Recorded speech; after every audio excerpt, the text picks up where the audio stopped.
Hey guys, welcome back to the रोश।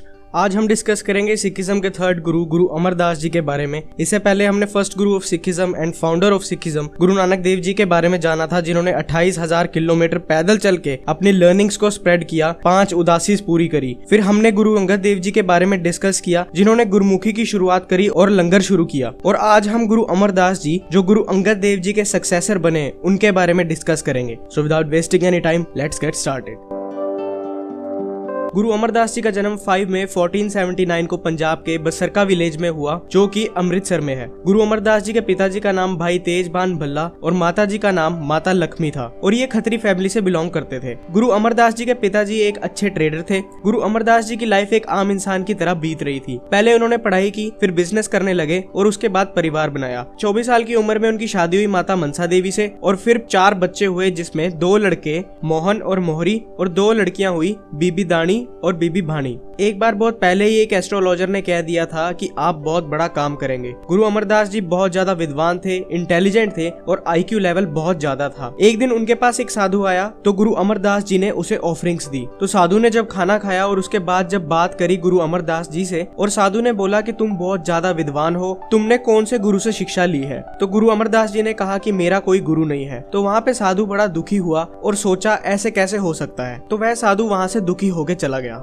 देखिए, सभी religion एक ही बात कहते हैं कि बिना गुरु के कोई आगे बढ़ नहीं सकता। गुरु की जरूरत सभी को पड़ती है अगर सक्सेसफुल बनना है तो इसी बात से साधु दुखी हुआ और चला गया। तो गुरु अमरदास जी को फिर एहसास हुआ कि मुझे एक गुरु चाहिए, और गुरु की तलाश में वह चल पड़े। सेम सेकंड गुरु गुरु अंगद देव जी ने भी यही किया था। जब वह गुरु की तलाश में निकले तो उन्हें गुरु नानक देव जी मिले। वैसे ही गुरु अमरदास जी को गुरु अंगद देव जी मिले। तो गुरु अंगद देव जी से मिलने से पहले एक दिन गुरु अमरदास जी ने सुना कि उनके भाई की पत्नी बीबी अमरो गुरु नानक देव जी के भजन गा रही थी। तो गुरु नानक देव जी के भजन इतने प्यारे हैं कि कोई भी जब सुनता है तो मदहोश हो जाता है। तो गुरु अमरदास जी ने जब सुना तो कहा कि ये कौन है, इनसे मिलना पड़ेगा। तो यहाँ पे उनकी गुरु की तलाश थी, वो पूरी हुई। बीबी अमरो जो थी वह गुरु अंगद देव जी की बेटी थी, और गुरु अमरदास जी ने कन्विंस किया कि गुरु अंगद देव जी से मिलना है, और फिर वह उनसे मिले। मिलने के बाद गुरु अमरदास जी उनकी सेवा में लग गए और बहुत सेवा करी। उम्र में गुरु अमरदास जी बड़े थे, लेकिन फिर भी उन्होंने सेवा करी। गुरु अंगद देव जी इतने ज्यादा प्रसन्न हुए कि उनको पता चल गया कि अगला गुरु होगा वो यही होगा। इसी चक्कर में जो गुरु अंगद देव जी का बेटा था दातू, उसने 1552 में रिवोल्ट कर दिया कि मैं गुरु अंगद देव का बेटा हूँ, कोई अगला गुरु बनेगा तो मैं बनूंगा। तो यहाँ पे एक कन्फ्लिक्ट होने वाला था गद्दी के लिए। तो उस टाइम सिखिज्म बहुत फैल गया था और एक रेपुटेशन बनी हुई थी, और इसको देखते हुए ब्राह्मण और खत्री बहुत ज्यादा जलते थे।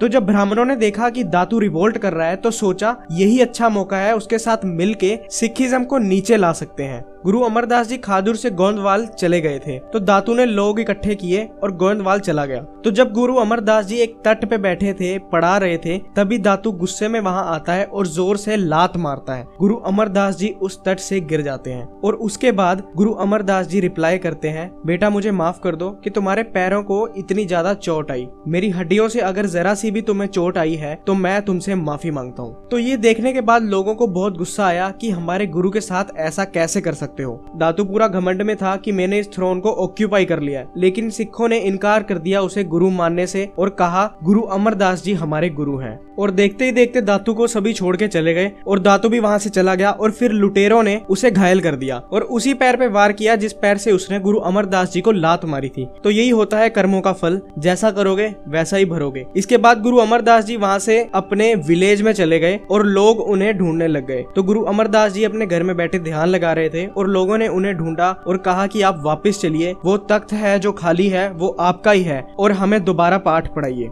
गुरु अमरदास जी फिर वापस गए और लोगों को पढ़ाना शुरू किया। गुरु अमरदास जी का सबसे बड़ा अचीवमेंट था कि उन्होंने लंगर सिस्टम को बहुत ज्यादा मजबूत कर दिया था। कोई हिंदू नहीं, कोई मुस्लिम नहीं, कोई ऊंचा नहीं, कोई नीचा नहीं, सभी एक समान है। यहाँ पर हर कोई मिलके खाना खाएगा। तो अगर किसी को गुरु अमरदास जी से मिलना होता था तो पहले लंगर करो और अपने कैरेक्टर का परिचय दो, उसके बाद मुझसे मिलो। तो इसके रिलेटेड एक स्टोरी है जो अब हम डिस्कस करेंगे। एक बार एक बहुत बड़ा पंडित मेहदास, जो कि भगवान कृष्ण का भक्त था, तो वह गुरु अमरदास जी से मिलने आया। तो वहाँ पे यही आदेश था कि पहले लंगर करो फिर आओ मिलने। तो पंडित ने मना कर दिया क्योंकि वो वैष्णव था। उसके बाद पंडित वहाँ से बिना मिले और बिना लंगर किए वहाँ से चला गया। वह द्वारका को चला गया ताकि उसे भगवान कृष्ण के दर्शन हो। तो मेदास व्रत पे थे और वह सिर्फ फल खा सकते थे, लेकिन उन्हें कहीं पर भी फल नहीं मिला और पानी भी नहीं मिला। तो वह परेशान हो गए और जंगल की तरफ चले गए ताकि उन्हें भगवान कृष्ण के दर्शन हो जाए, लेकिन नहीं मिले। तो एक आवाज आई कि तुमने लंगर को हाथ नहीं लगाया, इसलिए हम तुमको दर्शन नहीं देंगे। फिर मेदास को अपनी गलती का एहसास हुआ और वह वापस गया और लंगर करके गुरु अमरदास जी को मिला और पैरों में बिछ गया। गुरु अमरदास जी ने मांझी और पीढ़ी सिस्टम स्टार्ट किया ताकि सिखिज्म को और ज्यादा स्प्रेड किया जा सके, जिसमें उन्होंने 94 मैन को मांझी अपॉइंट किया और 52 वुमेन को पीढ़ी अपॉइंट किया। विमेन के लिए गुरु अमरदास जी ने बहुत कुछ किया। उस वक्त विमेन कंडीशन बहुत खराब थी और गुरु अमरदास जी ने विमेन की कंडीशन सुधारी। तो सिखिज्म में ऐसा कुछ नहीं था, क्योंकि सिखिज्म में स्टार्टिंग से ही विमेन को इम्पोर्टेंट एंड रिस्पेक्टेड पोजीशन दी गई है और गुरु अमरदास जी ने विमेन को पीढ़ी अपॉइंट किया। इसके अलावा गुरु अमरदास जी ने 907 भजन कंपोज किए और अनंत कारज भी इन्होंने लिखा। जब कभी भी सेलिब्रेशन होता है सिखिज्म में तो अनंत कारज कराते हैं। इनके अलावा गुरु अमरदास जी ने विडो रीमैरिज सिस्टम चलाया और एक बार इन्होंने बोली भी बनाई थी। एक कुआं खोदा था जो कि perennial source of spring water था। एक स्टोरी यहाँ पे बताना चाहूंगा मैं।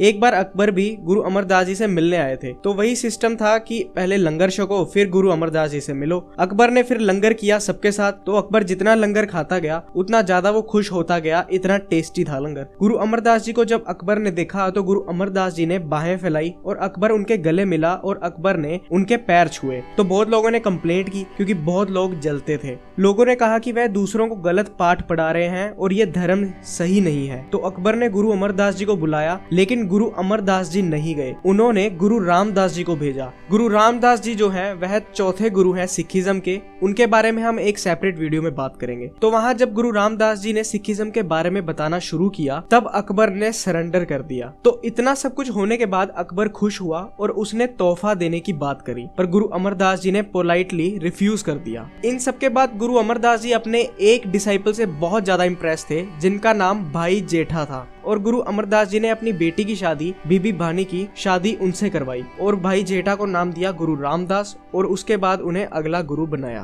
1 सितंबर 1574 में गुरु अमरदास जी को समाधि मिली। I hope you guys like this video. If you are new to this channel, then please subscribe and hit the bell icon to get the instant notifications. See you guys in the next one.